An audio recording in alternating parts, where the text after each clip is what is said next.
My mama don't like you and she like everyone. Let's get into it. Happy Mother's Day to you mamas out there. We're walking and talking and walking off all this food that I've consumed today. I wasn't going to do this, but I'm like, you know what?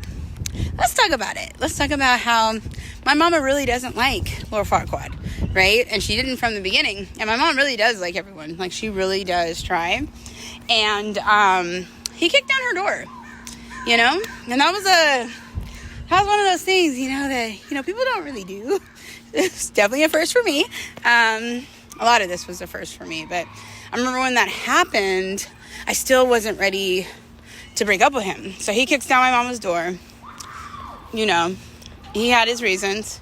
I probably wasn't the most, I probably fueled the fire, but I still think that there's a boundary that you should have with mama's houses. Mind you, I lived with her at the time, but that's your mom's house. Like, even in like any type of situation, like, mom's houses should be protected.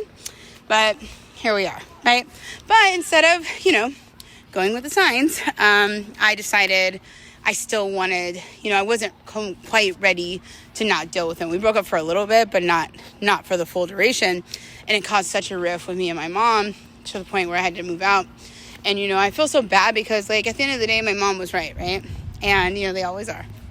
But, she was so accommodating. Even when she didn't like him, she still, like, for the sake of me, before that incident happened, still tried because she knew, like, I loved him, right? And so I always feel terrible about that because, like, I couldn't see between what was best for me or healthy for me and what my mom was trying to do. Like, I just kind of, like, was still on the defense with it. And so I say all that to say, like, I do always think about that song because, like, my mom, like, she's a really nice woman, like, genuinely.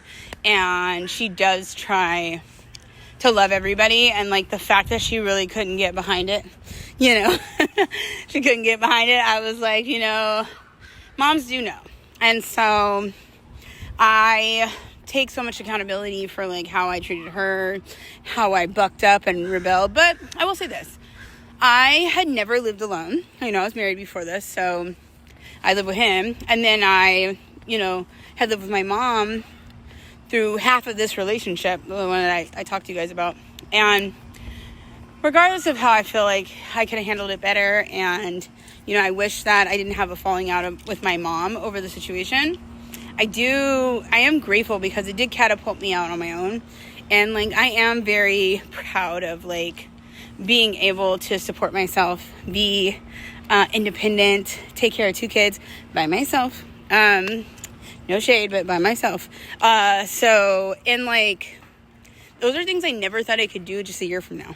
A year from here.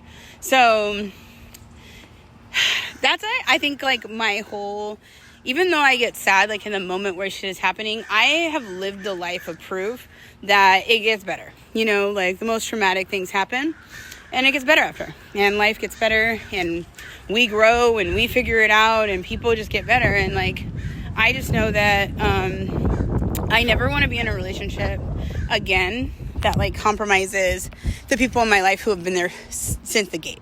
Like, my mom's been there for me. She never left my side even when I was terrible, right? My sisters, my best friend. There's just people in my life who have, my mentor. So it's like, there's people in my life that have had my back no matter what, no matter my bad decisions, no matter, my bad relationship choices.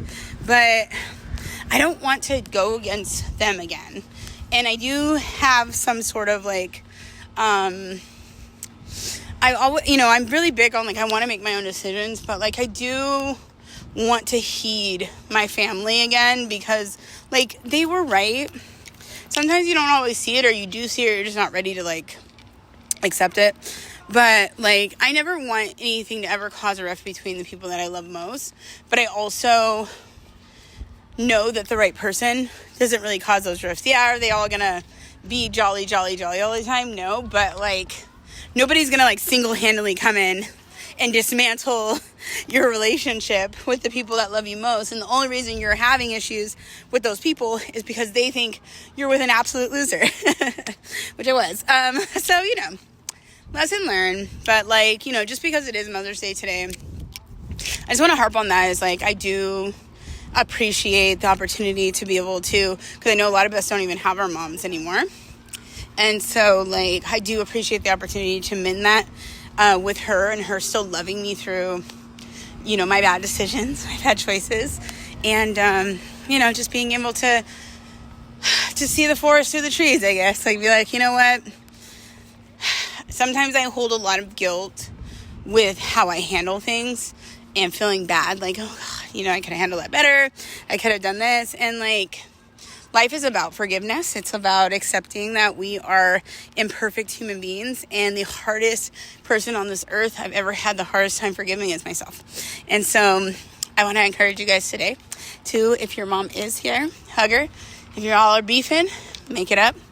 You know, not everybody has a great mom.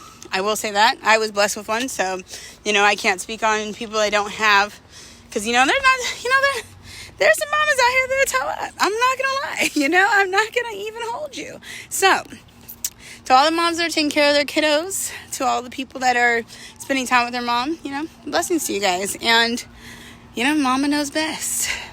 So, I'm going to walk off the 600 calories that I consumed at lunch, because I was just like, you know what, let me just go for it. And then now I'm like, let me not go for it. So, I hope you guys have a blessed day, and thanks for watching.